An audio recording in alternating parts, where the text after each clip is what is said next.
Alright. We got Clericy. Let's see how it works. Green Acres. Wow. This freaking level might actually get me killed. Where am I even going with this one? So, we've got a lot of healing, which is good. And we've got a lot of health, which is good. It means I can be a little bit tankier on a run. We have an area bonus, but I think that's going to drop off as I get a bunch of levels. Which is good, bad. And we have no real personality beyond that. It feels like going for the pigeons is actually a really good idea, but is going to get me killed early. Because projectile speed isn't really going to help me here. Let's go for the lightning ring, regardless of whether or not that's a good idea. And I think I'm actually gonna wait. We're just gonna collect some EXP for a little while without picking it up. Main reason being, I want a number of these enemies to be, to die, giving me a bit of a treasure trove to pull from before I do anything else. Gosh, you gotta imagine at this point, this map design is intentional. There's no way the developer isn't just doing this on purpose. It's like, oh man, people are talking about how my environments, like Wander's talking about how my environments look like pants. Well, let's make it checker grass. And here we are. Yeah, honestly, I can't complain too much. It just is what it is. Really, okay. Maybe now's where we start caring a bit. Luckily, I can just kind of take damage freely and not have to care too much. Do I want to grab the whip? I got good healing. It's not that helpful.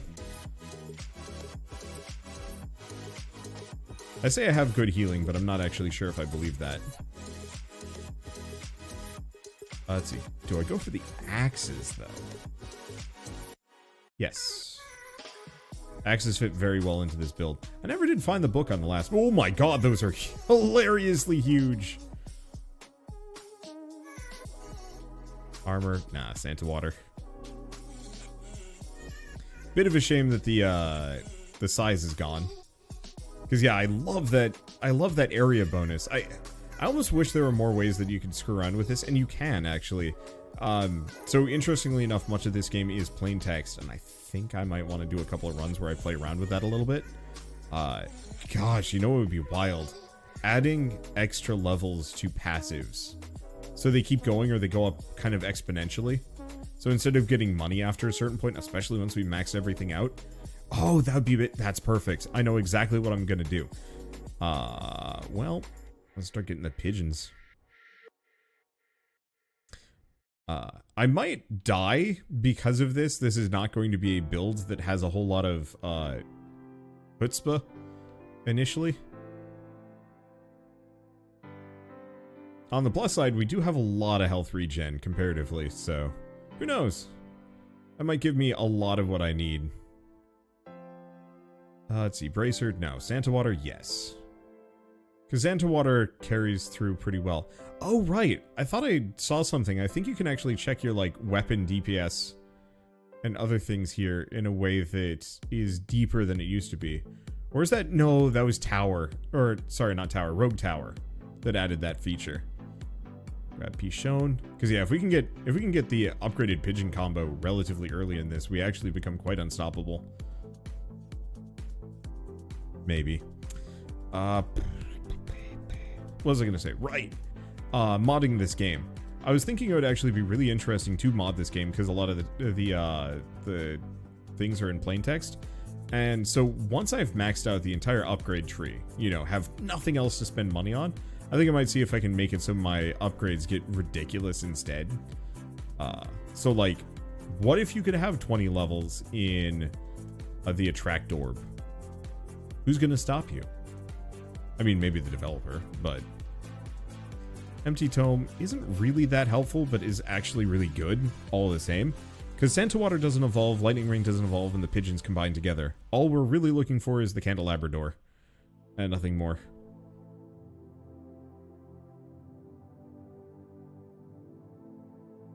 Let's see. I'll have to think of, like, one more thing to combo in here, but I don't know what it's going to be yet. It's fine. I wonder if anybody else is actually engaged in modding this game. Because there are a lot of, I think pretty much every single roguelike I ever play very much falls into that. Don't want to get the fire wand. Yeah? Because spinach works really well with this. I could go with the spinning bibble, but that's boring.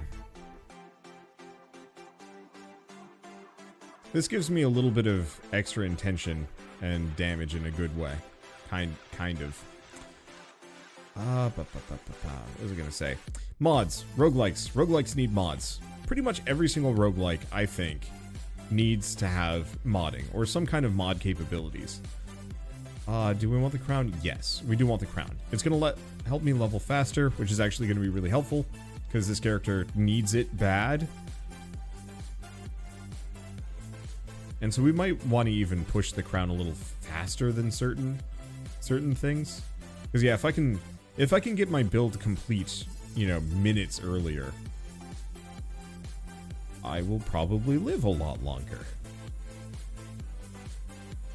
I'm not quite sure if 7% EXP is worth it compared to a DPS boost of like getting the Santa water, but it feels like an investment that's worth it while things are easy. Before I get absolutely swarmed in werewolves. It's really the werewolf storm that gets bad. Though, we seem to be kind of past the whole werewolf business. Do I want to go clovers? Maybe? Okay, so what else do we need? We need the candelabrador, and we need the spinach. Oh, and we need the mask. So, no clover. Clover would be nice for the better chests. But that's about all it's useful for, and even then, like, you can have a 1,000 luck, and it still doesn't guarantee you big chests. Whatever the RNG on that is, it's either, like, very independent or completely nonsense, and I don't know. There we go. I guess the other thing is between the... Oh, boy.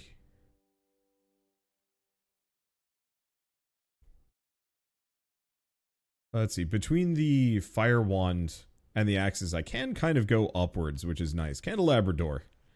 Good stuff. Okay, let's pick up what we've got, because this should get me at least at A level. King Bibble, no. Santa Water, yes. Because yeah, this is going to have some unfortunate consequences if we can't get Ebony Wings.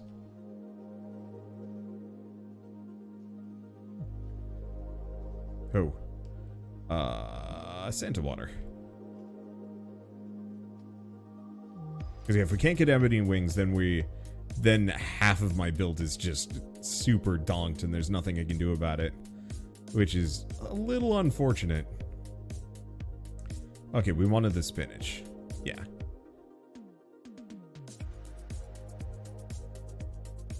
That crown is actually paying dividends in ways that I wasn't immediately expecting.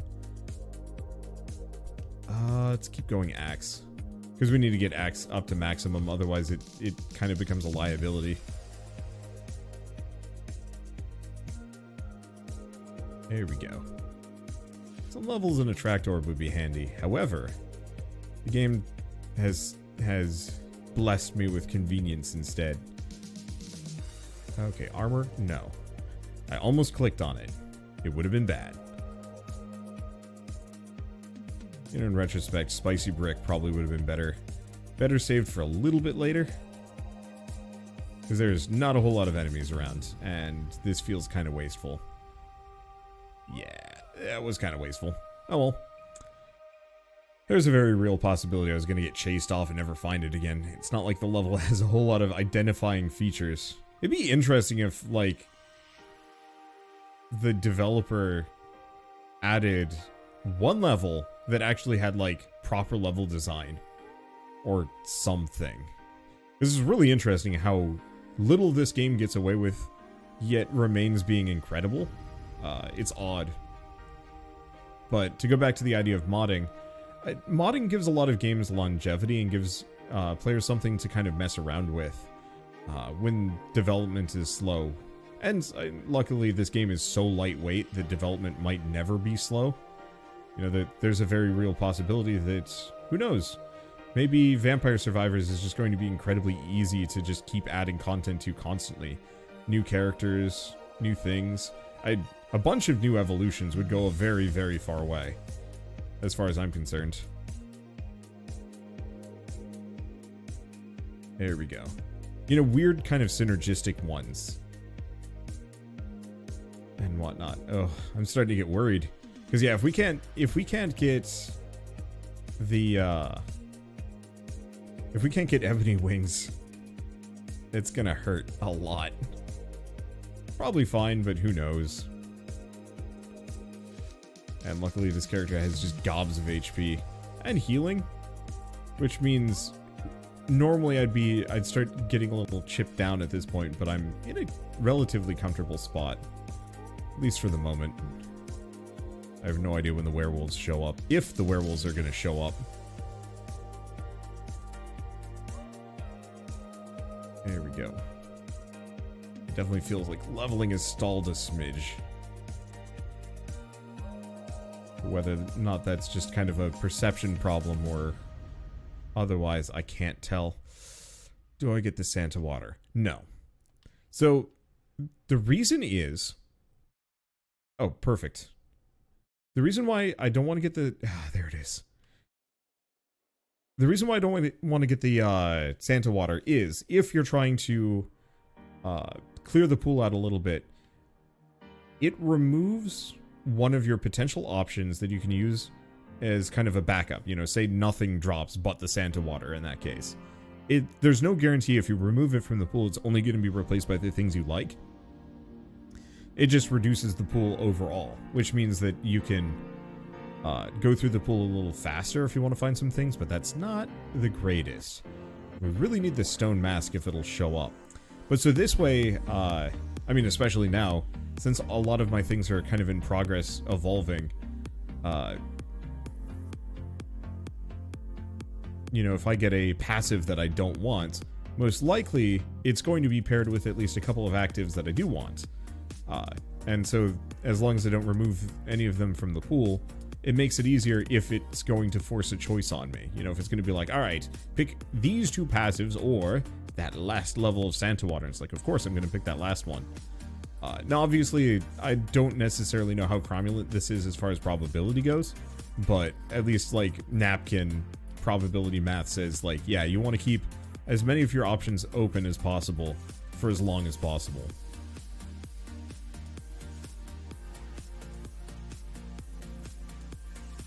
Because, yeah, I could use Stone Mask on this one.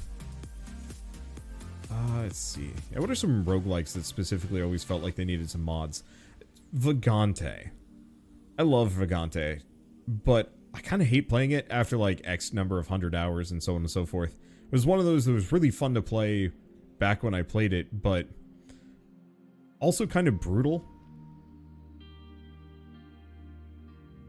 I probably should have actually waited on that chest. It should be fine. I don't think it's going to be a huge issue. But, like I said, I don't want to remove my options until I have that last thing that I need. Let's just grab the candelabra door.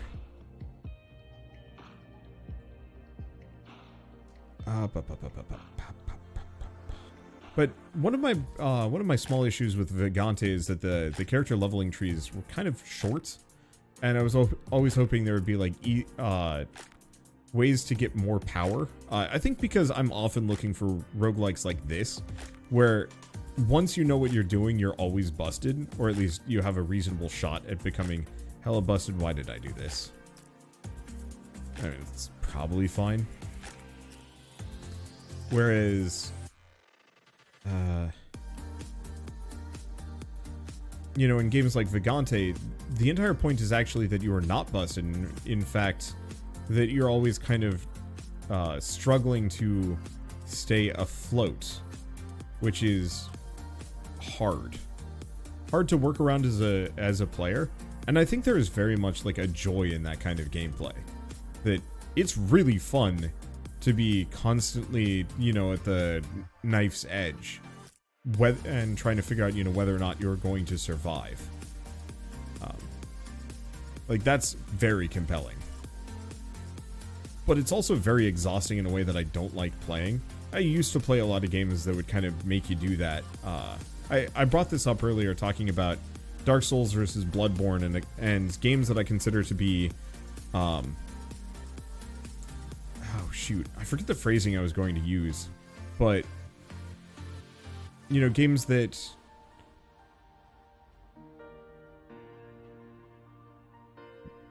are too hard to be immediately accessible without some kind of extra external push.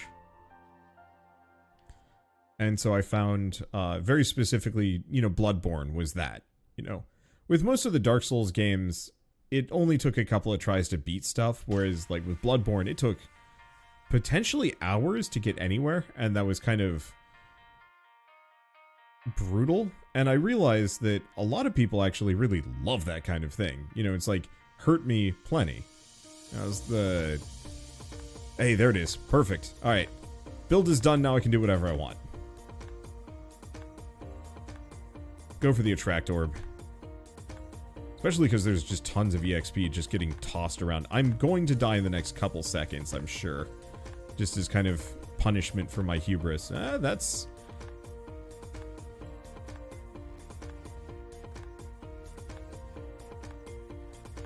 That's fortuitous. One of the big problems is I don't have anything that keeps enemies off of me. I've got extra healing. But right now, most of my preventative measures are a little wonky. I guess if I just kind of hide around my Santa waters, it's not so bad. Or just pile them all around here, because that seems to also help. But so, with extremely difficult games, there's no real feeling of screwing around in a lot of cases. You get a little bit of that. I swear I was talking about this recently. I think I kind of have been. I've been dancing around this a little bit. But, you know, when is hard not fun? I think for some people, they're not even interested in the fun factor in the way that I am. Oh, here we go. There is no way we were getting this level without this.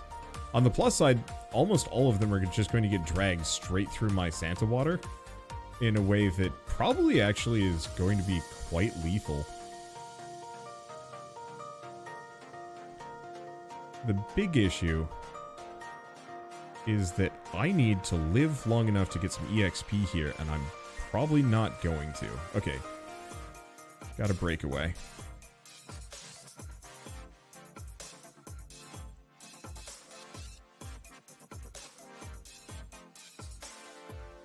Oh.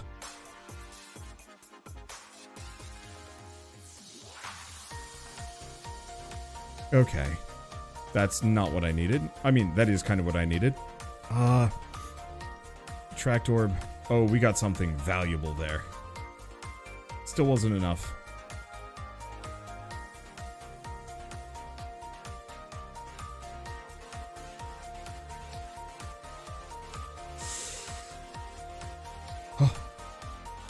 Okay, there it goes. There it goes. Okay. Get a bit of a breather and a good opportunity to do a lot of damage while we just kind of heal. And get some HP. Let's grab the axe upgrade. It's not huge, but it's something. I really needed the pigeon upgrade. Okay, I'm just gonna hide on my Santa water. As odd as that sounds.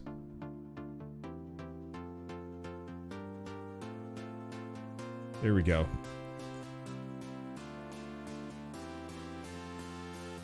Because it functions somewhat similarly. There we go.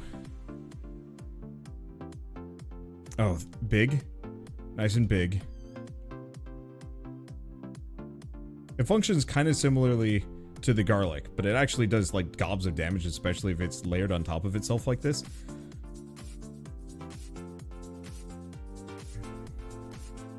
Yeah, I gotta just keep that cooldown reduction going high. There we go. Alright. There is something really satisfying about living on the knife's edge, though.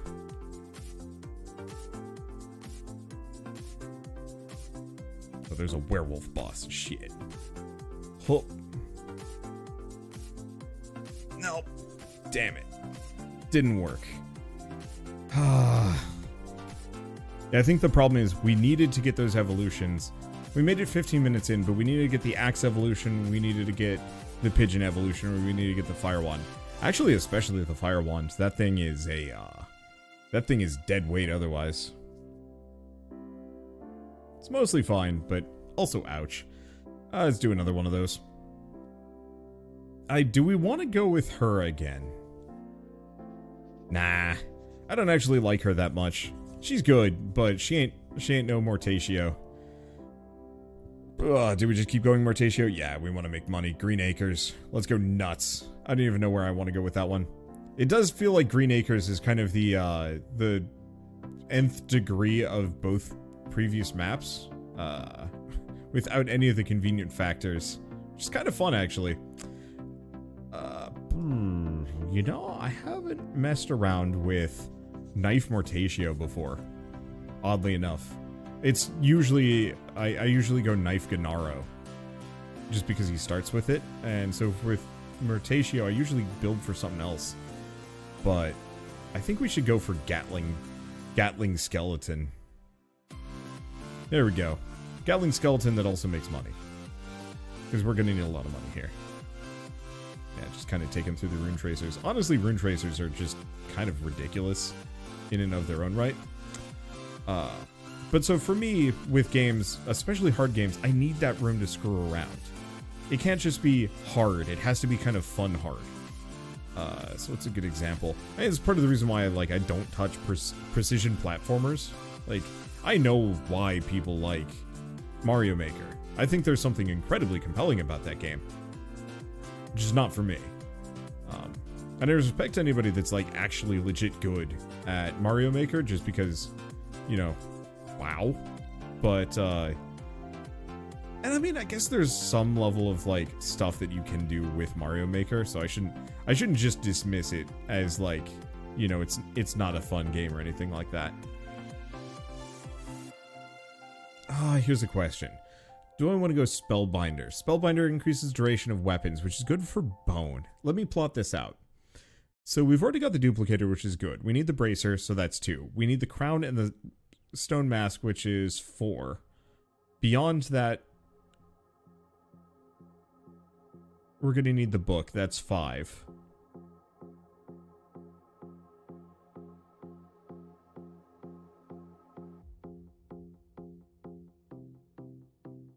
I'm trying to think. What other weapons do we have? I guess I can look at some of these things. Either the magnet or the clover. I think the magnet's going to be better, so that's 6. I could get the Spellbinder, but I don't think so. I don't think we need it.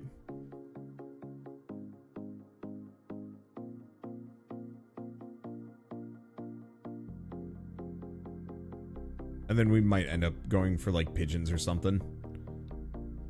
Garlic? No. Bracer? Yes. Yeah, somebody had specifically mentioned this build, and admittedly I'm probably misremembering quite an amount of what specifically is necessary for it. Or what they had suggested that I grab. It's pretty similar to a lot of the builds that I've gotten before. Oh, was Fire Wand one of them? I think it might have been. I'm just, I guess part of the problem is I'm trying to merge 2 builds together. Because I want to do the machine gun build, but also I need money. It's push knife. Because we want to get knife maxed out. Because at that point, who cares about werewolf spam? I'm just a death machine when pointed in any direction. It's actually pretty impressive how effective knife is. Let me see. Crown, there we go. But so, I don't know, just thinking about games and mods and Vagante and stuff, that was a game that had room for screwing around a little bit, but it wasn't there in the same way that a lot of other games had screwing around. It's kind of the difference between Dark Souls 2 and 3. Yeah, you could screw around in Dark Souls 3, but it punished you a lot more for doing so. Whereas Dark Souls 2, you want to power stance a pair of ladles? Go for it. You want to make them actually reasonably good? Yup, that's a thing that you can do. And that always felt like very powerful to me. And so I love for nothing more than kind of the endless arms race between difficulty and ridiculous. Not a lot of games like really shoot for that sweet spot. Most games are either really hard or really ridiculous, and you don't really get a whole lot of the in-between there. Which is a shame, because I feel like that in-between is kind of the best part of games. At least for me. Obviously, like, a good story can carry a game forward.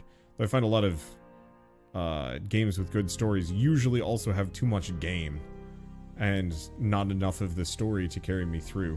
It's not always true, but it often remains true, I guess. Because I'm thinking of... Oh gosh, what's a good example? I mean, I've been playing a couple of JRPGs. Death Stranding? Question mark? And admittedly, maybe part of it is just because there's all of this side content that you can do. But been playing that recently, and it's a great game. And the story is interesting. But one of the big problems with it is there's a lot of moments where, yeah, you're just kind of traveling. And that's fine, but I wish I was spending slightly less time traveling, which is kind of it's odd. It's hard for me to describe. It's one of those where I wish people would call me on the radio as I'm walking and just tell me things. I know the game has a lot of, like, dossiers that you're supposed to read. I just want, like, Hideo Kojima himself to just, like, pop on a microphone and just read that stuff to me. It doesn't matter how nonsensical it is. It'd just be nice to listen to as I was walking.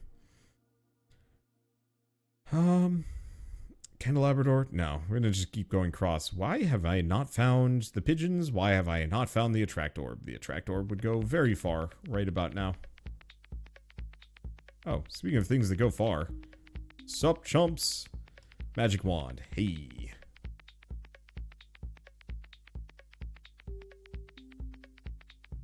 I'm trying to think of other things that I need at the moment.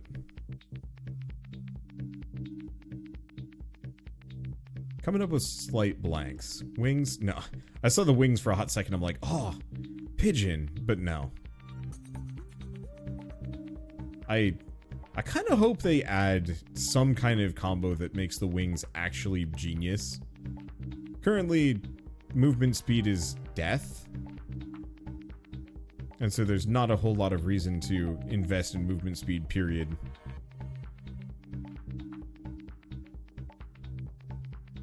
There we go. I'll take it. It's not like it matters. For a second I thought... I saw one of the EXP crystals on my utility bar and I'm like, how did I get that? How is that an upgrade? What have I done? I should probably actually be grabbing EXP instead of just killing things. Things just die in my periphery, but it's pretty hard for me to actually get EXP here. If we can get a magnet power-up, then we're golden. But we actually have to get a magnet power-up to do it.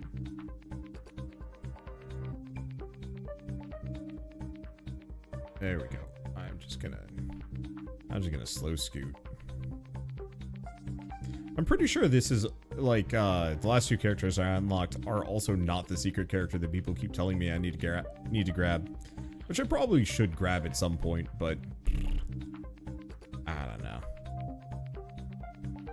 I'll get to it when I get to it. I got things to do. As long as the game keeps handing me fun things to mess around with, or I keep coming up with interesting challenges. There it is. Build is, well, it's not complete. We're lacking, you know, 2 of our weapons, but I don't think it matters. This does go back to that idea of modding weapons so that they have, like, higher potential maximum levels. I don't actually know if that's possible, but boy, can you imagine knife with no cap. I probably should have actually gone for level 8 knife there. Now that I'm thinking about it. Because I could have potentially, well, I mean, machine gun knife. I'm actually not sure if you can evolve items this early. now that I'm thinking about it. I thought somebody said that it doesn't show up until like minute 10 or 2 or so before you can start evolving stuff. That might actually be the case. I mean, one way or another, this is pretty strong.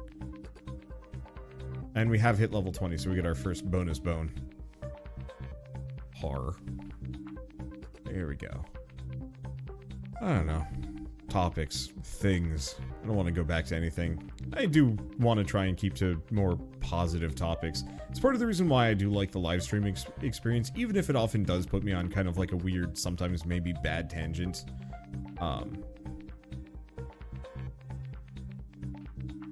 Because sometimes if I'm kind of at that loss where you're just like, all right, what do I talk about now?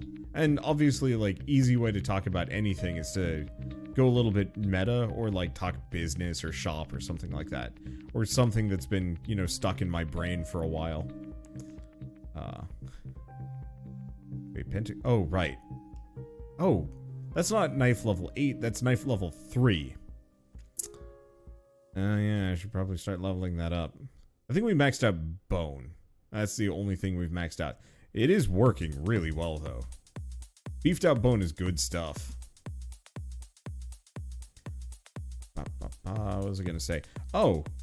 I don't want to say kind of interesting thing that popped up today, and I don't know how much people care about this.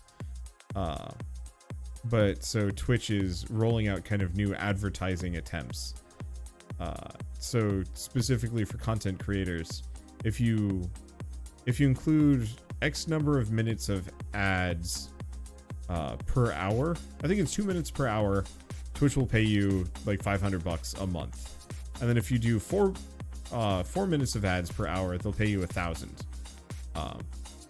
And so I specifically saw the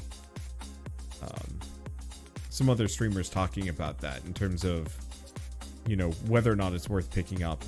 One of them had mentioned that they'd literally never worked a job before where they were paid that much per like hour, because it would, you know, if you only stream 40 hours in a month, you know, that's $25 an hour for, you know, just running a couple of ads. Like that's not actually great wages comparatively, but it's better than a lot.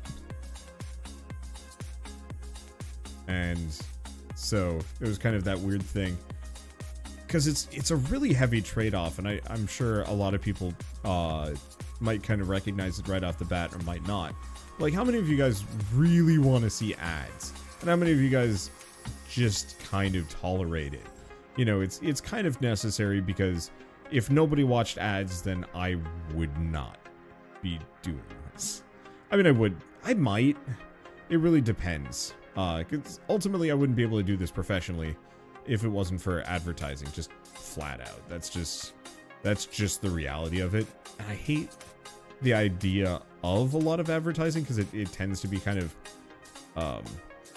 well, it's inherently intrusive. It is trying to get people to buy things, and so it often is trying to push for products that people might not want or need, or it's just an interruption from the actual good stuff. And to some degree, that's why I would love to have like a Patreon, or, you know, enough Twitch subs and stuff where I just don't need to worry about ads ever. But that's kind of hard.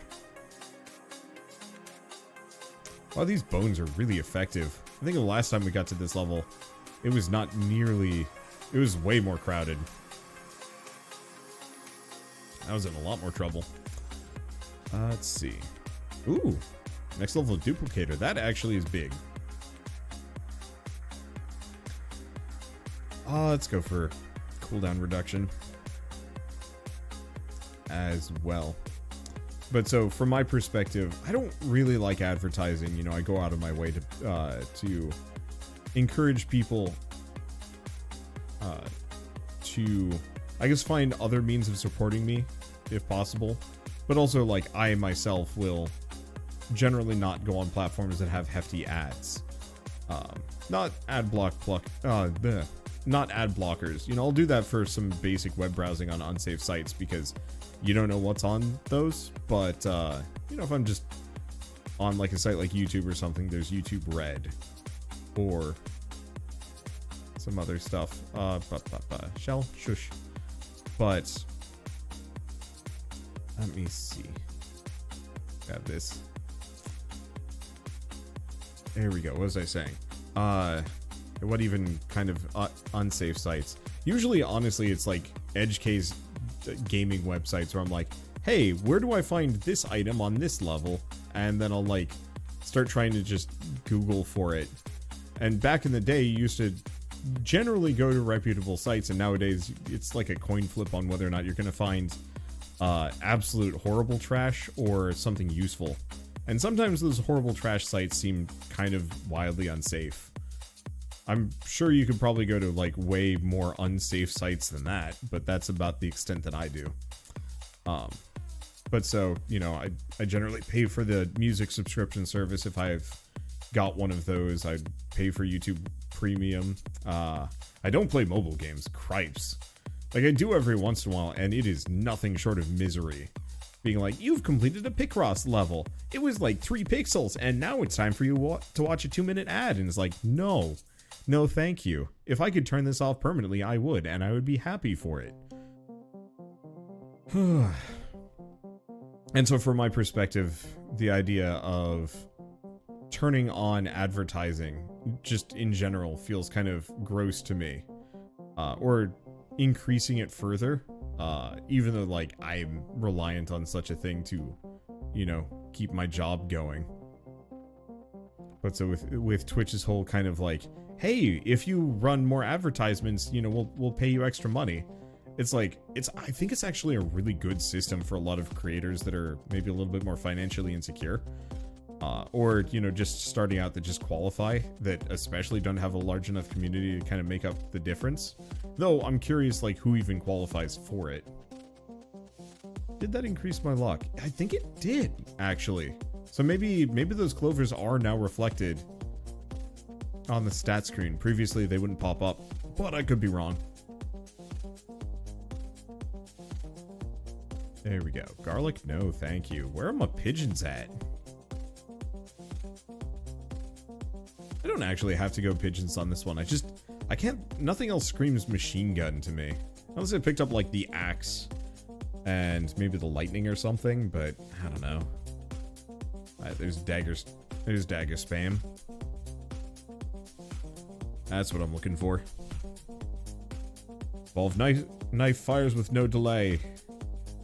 Wow, another. Yeah, no, it is just a 10% luck upgrade. That's huge. That is decidedly huge in a very satisfying way. I was gonna say, oh, dang clocks. It's not as necessary here. We've already made it past the werewolf spam stage. I don't want to say this is one run yet, because it isn't, but it is certainly a lot stronger. Daggers provide a certain level of oomph that the last run did not have. Namely, I can safely go in any direction I want. And that is wildly, I guess, not unrecognized, underrated? No, it's not either, because, like, it's rated pretty well. Like, it's pretty obvious, like, the dagger is nuts. But it's kind of one of those where it's just like, I don't pick dagger on a lot of my runs just because it doesn't feel like it jives with what I'm trying to do. But it singly might be one of the most immediately powerful weapons of the game. Maybe not in terms of DPS, but in terms of, like, securing your victory.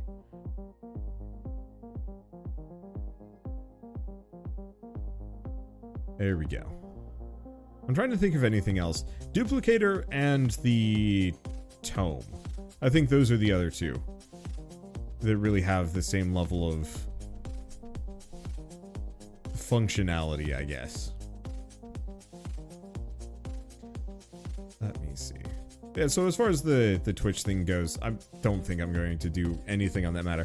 It's odd also be talking about this because I'm not actually streaming at the moment. This is one of my few runs where I'm not. It's 1:10 in the morning.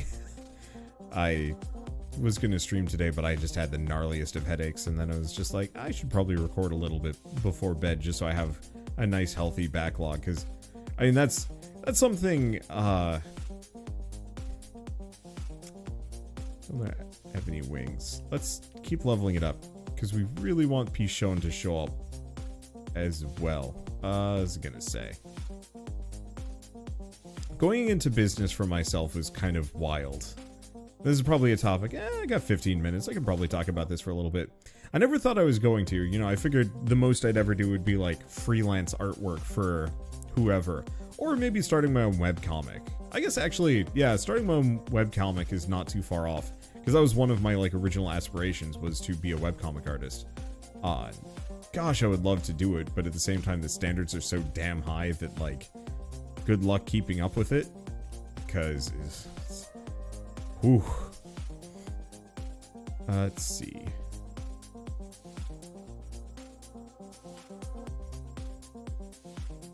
Keep grabbing these things. We're running out of potential options for this Pichon to show up. I mean, I think this will be a fine run, but it'd be pretty sad if we get to the end without Pichon. I feel like once you have ebony wings, Pichon should almost have like weighting behind it so it shows up more often. There we go. Now we've got it. The machine gun is ready. I'll just build it to maximum and then gain a ton of levels. Build business for myself. I don't know. I guess it was just kind of one of those where I guess it was probably always going to be my fate.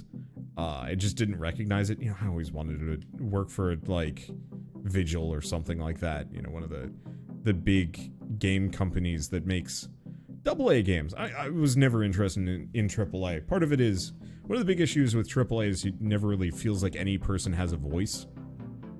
I was talking about that a little bit, comparing and contrasting what indie, AAA, and AA is. And in the wake of that episode, I started writing down kind of new classification systems because I ultimately believe indie, AAA, and AA is woefully inadequate for describing games and like how to classify them, because it's so much broader of a spectrum. It's honestly more of one of those like 3D graphs instead of just like a singular access based on, you know, who the publisher is, because that's wild. Like you can have a publisher publish an indie game, like a AAA publisher publish an indie game. You know, is Risk of Rain an indie game even though it was published by Gearbox? I think it was. Yeah, actually, Risk of Rain is absolutely still an indie game, or maybe a AA game, but, gosh, where am I even going with this one? I'll go back to that topic once I've done some more research, talk to some people, and then come up with a better term. It might take 6 months. These things take a while, especially because I got so much other work to do. Which, yeah, let's talk about that a little bit. So, the idea of a healthy backlog I mentioned. I probably mention this every once in a while, but how many of you people listening to this video actually have to worry about being ahead in your work, or how much of it is just kind of like it gets done when it gets done and you might have a deadline? Because I think there's a difference between deadlines and having a backlog, because with a deadline it's just you need to have whatever done by Tuesday. Should have gone for the pigeon. And so, you know, as long as you get it done by Tuesday, no one really cares how well, people will care like how close you were to, you know, the deadline and so on and so forth, just because, you know, ultimately it is important to not be slamming the rest of the project out it's, you know, 2 a.m. in the office with a couple of your coworkers, because crunch does not actually result in you know, I don't want to say crunch does not result in a good product, because it can. I saw a really weird hot take on Twitter that I think Rami Ismail, the developer, one of the two developers at Vlambeer back before Vlambeer shut down, but one of the two guys that made Nuclear Throne, he was kind of commenting on this, that he had seen a pretty hot take from somebody commenting on how, you know, crunch needs to be a part of game design, and that like games should only be made by people willing to put their blood, truly their lives on the line to some degree to make these games. You know, you have to be willing to sacrifice for the creation of the games, and it's just like, holy shit, that is not how you get healthy games. That's how you get really unhealthy games by unhealthy developers and have a turnover rate that you know, just...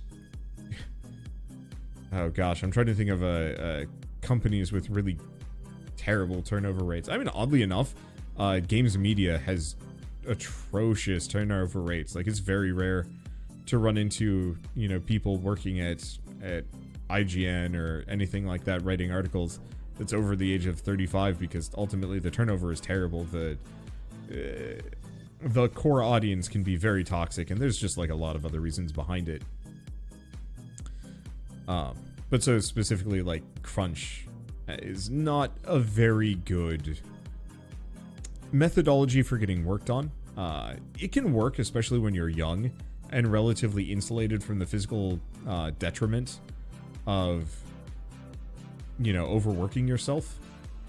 And that's not an uncommon thing, where when you're young you really do just push yourself to the limit, because ultimately it just takes maybe a 10-hour nap, you know, go to bed for 10-12 hours, then you'll be right back as normal the next day, which is great. Is that lizard wearing a witch hat now?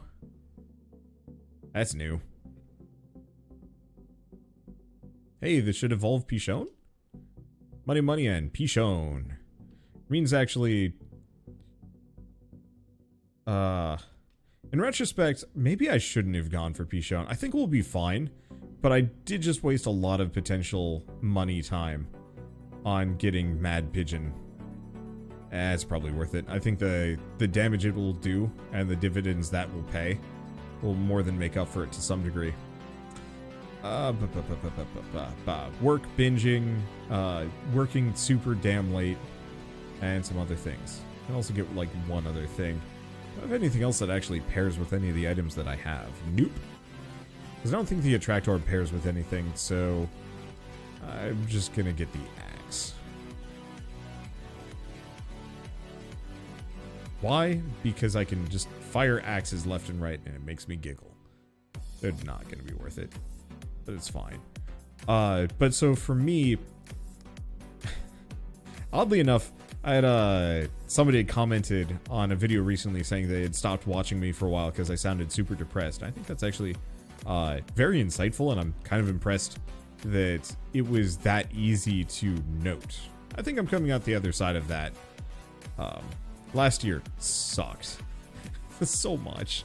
I think it sucked for everybody, and still kind of sucks, but at least I feel like I have my own personal light at the end of the tunnel and I can kind of work towards something, whereas anyway, what was I gonna say? Backlogs. So one of the issues that I ran into as a content creator is the idea of a backlog, which is being ahead on your work. So for example, having videos done well ahead of time. So, you know, say I'm currently recording a series on Lobotomy Corporation, Dark Cloud, and now Pokemon Legends Arceus. I do not have enough time to actually record all three of those games, on top of Rogue Tower, Vampire Survivors, and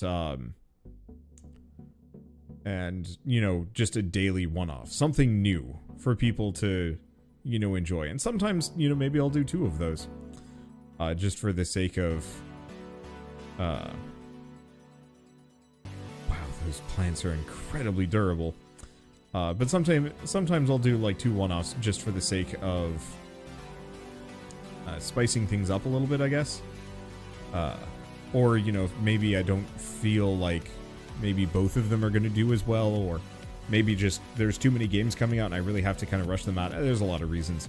But so the most unhealthy state of being that I can be in as a content creator is when my backlog is low, when I'm recording things the day before. Because that means that I have this kind of ticking clock over my head where there's this, you know, I have to record at 1:17 in the morning to make sure I have enough videos for the next day. Admittedly, this actually is a backlog video. This is the video for Sunday, as opposed to Saturday. Our last episode was Saturdays, which was recorded right before this. You probably noticed sometimes my voice state probably kind of belies when I was recording a thing. Axes, and more axes, but also shit tons of money. Yeah, we'll make 5K on this easy, especially if we get a couple more chests like that. Oh, good. No more plants. Thank you.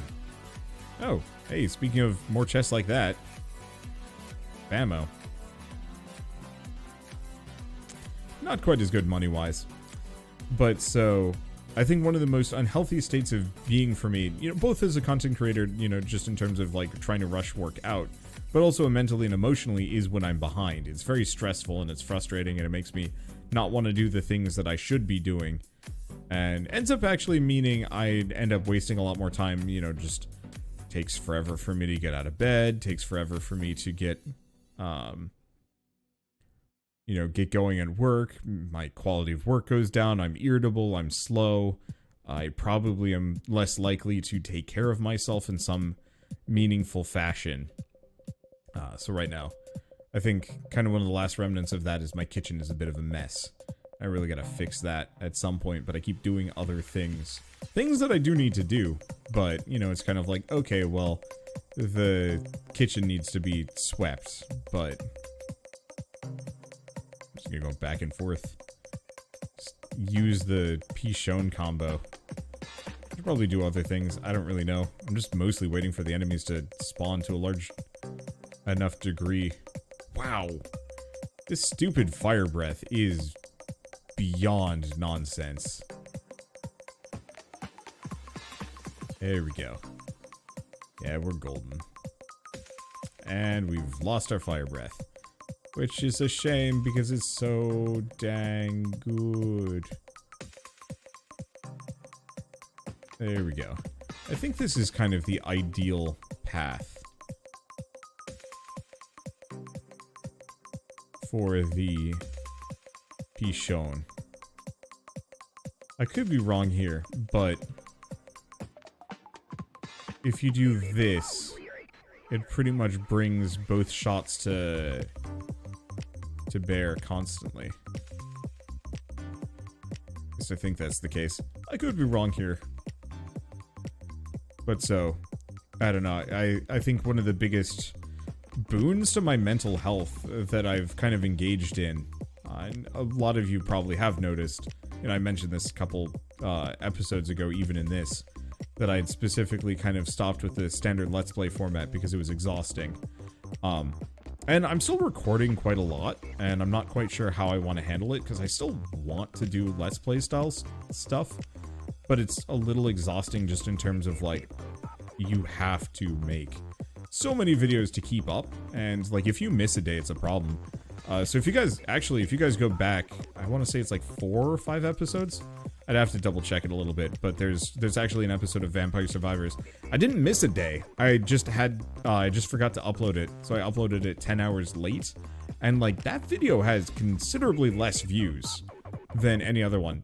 Hey, that's big news. That should be a ton of money for me. But it's not that I missed a day, it's just that, like, as far as the algorithm is concerned, or maybe people are concerned based on when people watch these videos, I think that gets me really close to enough. Nope, that's enough. Perfect. But yeah, just being slightly off that consistency really hurt the views for like 2 days on this game. And this series, like, I hate the fact that I have to fight this much with an algorithm to justify my existence and my continued existence as a content creator on the platform. And like, it would be really nice if YouTube trusted things a little bit more. It's like, hey, you know, you uploaded this at the wrong time. All right, whatever, let's just promote it again during that time period, or any number of kind of stopgap methods. But no, there's so many videos getting uploaded constantly. If you fall off the bus, it's just like, all right, well, time to replace you with the next guy. And so previously with like Let's Plays and some other stuff, there was this like really difficult period of time where it's just like, how do you find the equilibrium in such a way that doesn't destroy you? And the answer was, well, for the first 2 years of lockdown, it was just record a lot. It'll work out.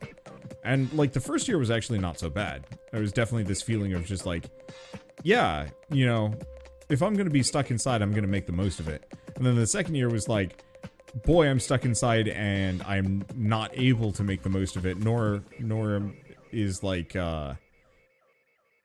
is YouTube and stuff actually willing to work with me on like continuing it. And it's like, I don't think I can blame them too much. The algorithm is just this wild beast that no one understands. Boy, there's a lot of money down here. I should probably actually wander off a little bit, see if I can find a magnet before everything gets too heinous. Oh, that'd certainly do it. Or cause the game to lag real bad. A bit of both. Okay, I want to wait until this hot breath is gone. And then I want to go get the other one, because I just saw another one spawn to the top right. Okay, there it is. Perfect. I'm just gonna spin to win for a little while. But so, currently my goal is to not be terribly consistent with a lot of the Let's Plays just because I don't think they're worth it. I still want to do them. So like currently I've fallen off the bus a little bit on Dark Cloud just because been busy this week doing other things, namely Pokemon Legends Arceus. I think we've recorded 9 hours of it in the past 2 days, which is way more than I normally would record for anything, but it was worth it. Worth it and a half, frankly. That game is such a flawed gem, but it's so good. All the same, I've just been craving something new from Pokemon for a while. I thought the Pokemon Let's Go series actually had some kind of potential in there too, but it wasn't quite the same. I should probably actually stop moving for a bit, because we want to just kill these guys because they give me the ready XP. Honestly, I'm kind of surprised. I don't think I do enough damage here, or something, because yeah, I was expecting I'd be like mega leveled at this point. Maybe I'm just moving too much or just not able to do as much damage. And I think maybe part of it is because so many my weapons are not evolved. And as good as the pigeon is, that's the only one that really does any immediate damage here.